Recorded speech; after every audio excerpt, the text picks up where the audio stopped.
ನಾವೆಲ್ಲರೂ ಸಾಮಾನ್ಯವಾಗಿ ಮಟನ್ ಕೈಮಾ ಉಂಡೆನ ತಿಂದಿರ್ತೀವಿ ಮತ್ತು ಮನೆಯಲ್ಲೂ ಮಾಡಿರ್ತೀವಿ. ಒಂದ್ಸತಿ ಈ ಥರ ಚಿಕನ್ ಕೈಮಾ ಉಂಡೆ ಫ್ರೈನ ಮಾಡ್ಕೊಂಡು ನೋಡಿ, ಬಹಳ ರುಚಿಯಾಗಿರುತ್ತೆ ಮತ್ತು ಬಹಳ ಸುಲಭವಾಗಿ ಮಾಡ್ಕೋಬೋದು. ಎಲ್ಲರಿಗೂ ನಮಸ್ಕಾರ, ಲತಾ ಪಾಕಶಾಲೆಗೆ ಸ್ವಾಗತ. ಇದನ್ನು ಮಾಡೋದಕ್ಕೆ ನಾನೊಂದು 300 ಗ್ರಾಮಷ್ಟು ಬೋನ್ಲೆಸ್ ಚಿಕನ್ನ ತೊಗೊಂಡಿದ್ದೀನಿ. ಇದರೊಟ್ಟಿಗೆ ನಾನು 2 ಈರುಳ್ಳಿ, 1 ಟೊಮೆಟೊ, 1 ಹಿಡಿ ಕೊತ್ತಂಬರಿ ಸೊಪ್ಪು, ಹಾಗೆ 1 ಹಿಡಿ ಕಾಯಿನ ರುಬ್ಬಿಟ್ಕೊಂಡಿದ್ದೀನಿ. ಇವಾಗ ನಾನು ಈರುಳ್ಳಿ, ಟೊಮೆಟೊ, ಕೊತ್ತಂಬರಿ ಸೊಪ್ಪನ್ನು ಮಿಕ್ಸಿಗೆ ಹಾಕ್ಕೊಂಡು ಚೆನ್ನಾಗಿ ರುಬ್ಬಿ ಇಟ್ಕೊತಾ ಇದ್ದೀನಿ, ಪೇಸ್ಟ್ ಮಾಡಿಬಿಟ್ಟು. ನಂತರ ಅದೇ ಮಿಕ್ಸಿಗೆ ನಾನು ಚಿಕನ್ನ ಹಾಕ್ಬಿಟ್ಟು, ಬೋನ್ಲೆಸ್ ಚಿಕನ್, ಇದರಲ್ಲಿರೋ ಮೂಳೆಗಳನ್ನೆಲ್ಲ ತಕ್ಕೋಬೇಕು. ಬೋನ್ಲೆಸ್ ಚಿಕನ್ ಹಾಕಿ ಇದರೊಟ್ಟಿಗೆ 1/4 ಚಮಚ ಖಾರ ಪುಡಿ, 1/4 ಚಮಚ ಶುಂಠಿ ಬೆಳ್ಳುಳ್ಳಿ ಪೇಸ್ಟು, ಉಪ್ಪು, ಅರಿಶಿನ ಪುಡಿ, ಹಾಗೆ ರುಬ್ಬಿದಂಥ ಕೊತ್ತಂಬರಿ, ಈರುಳ್ಳಿ ಮತ್ತು ಟೊಮೆಟೊ ಪೇಸ್ಟ್ನ 1 ಸ್ಪೂನ್ ಹಾಕ್ಕೊತಾ ಇದ್ದೀನಿ. ಕಾರಣ ಇಷ್ಟೇ, ಇದರೊಟ್ಟಿಗೆ ಹಾಕಿ ರುಬ್ಬಿದ್ರೆ ಉಂಡೆ ಸಪ್ಪೆ ಬರಲ್ಲ ಅಂತ. ಹಾಗೆ ನಾನಿಲ್ಲಿ ರುಬ್ಬುವಾಗ ಮೊಟ್ಟೆ ಇರ್ಬೋದು, ಕಡಲೆ ಇರ್ಬೋದು ಬಳಸ್ತಾ ಇಲ್ಲ. ಎರಡನ್ನೂ ಹಾಕ್ದಲೇ ಬಳಸಿದ್ರು ಉಂಡೆಗಳು ಒಡೆಯಲ್ಲ. ಮುಂದೆ ಮಾಡುವಾಗ ನಿಮಗೆ ಗೊತ್ತಾಗುತ್ತೆ. ರುಬ್ಕೊಂಡಿದ್ದ ನಂತರ ನಾನು ಕೈಗೆ ಸ್ವಲ್ಪ ಎಣ್ಣೆನ ಸವರ್ಕೊಂಡು ಮೀಡಿಯಂ ಸೈಜ್ ಉಂಡೆಗಳನ್ನಾಗಿ ಮಾಡಿ ಇಟ್ಕೊತಾ ಇದ್ದೀನಿ. ಕೈಗೆ ಎಣ್ಣೆ ಹಚ್ಕೊಳ್ಲಿಲ್ಲ ಅಂದರೆ ಕೈಮಾ ಎಲ್ಲ ಕೈಗೆ ಅಂಟ್ಕೊಳ್ಳುತ್ತೆ, ಹಾಗಾಗಿ ಎಣ್ಣೆ ಹಚ್ಕೊಂಡು ಉಂಡೆ ಮಾಡ್ಕೊಳ್ಳಿ.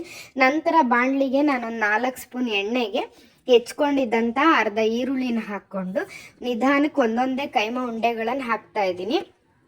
ಕೈಮಾ ಉಂಡೆ ಜೊತೆಗೆ ನಾನಿಲ್ಲಿ ಒಂದು 4 ಬೋನ್ ಇರೋ ಚಿಕನ್ ಪೀಸ್ಗಳನ್ನ ಹಾಕ್ಕೊತಾ ಇದ್ದೀನಿ. ಇದನ್ನು ಹಾಕೋದ್ರಿಂದ ಗ್ರೇವಿ ಟೇಸ್ಟ್ ತುಂಬ ಚೆನ್ನಾಗಿ ಬರುತ್ತೆ ಅಂತ ಅಷ್ಟೇ. ಈಗೆಲ್ಲ ಚಿಕನ್ನು ಮತ್ತು ಉಂಡೆಗಳನ್ನು ಹಾಕಿದ ನಂತರ 2 ನಿಮಿಷ ಲೋ ಫ್ಲೇಮಲ್ಲಿ ತಿರುವುದಲ್ಲೇ ಮುಚ್ಚಿಬಿಟ್ಟು ಬೇಯಿಸ್ತೀನಿ. ಹಾಗೆ ಬೇಯಿಸೋದ್ರಿಂದ ಸ್ವಲ್ಪ ಒಂದು 5% ಚಿಕನ್ ಬೇಯುತ್ತೆ. ಬೆಂದಾಗ ಉಂಡೆಗಳು ಒಡೆಯೋದಿಲ್ಲ. ನಂತರ ನಾನು ಇದಕ್ಕೆ ಚೆನ್ನಾಗಿ ತಿರುಕೊಂಡ್ಬಿಟ್ಟು ರುಬ್ಕೊಂಡಿದ್ದಂಥ ಪೇಸ್ಟ್ಗಳನ್ನು ಸೇರಿಸ್ಕೊತೀನಿ. ನೋಡಿ, ಈಗ ತಿರುವಿದ ನಂತರ ಈ ಥರ ಚೆನ್ನಾಗಿ ಬೆಂದಿದೆ. ಇದಕ್ಕೆ ನಾನು 1 ಚಮಚ ಶುಂಠಿ ಬೆಳ್ಳುಳ್ಳಿ ಪೇಸ್ಟು, 1.5 ಚಮಚ ಧನಿಯಾ ಪುಡಿ, 1.5 ಚಮಚ ಖಾರ ಪುಡಿ, ಹಾಗೆ 1/4 ಚಮಚ ಗರಂ ಮಸಾಲ ಮತ್ತು ಇದರೊಟ್ಟಿಗೆ ನಾನು ಅರ್ಧ ಚಮಚ ಉಪ್ಪನ್ನು ಸೇರಿಸಿದ್ದೀನಿ. ಉಪ್ಪು ಸೇರಿಸಿರೋದು ಇಲ್ಲಿ ಸ್ಕಿಪ್ ಆಗಿದೆ.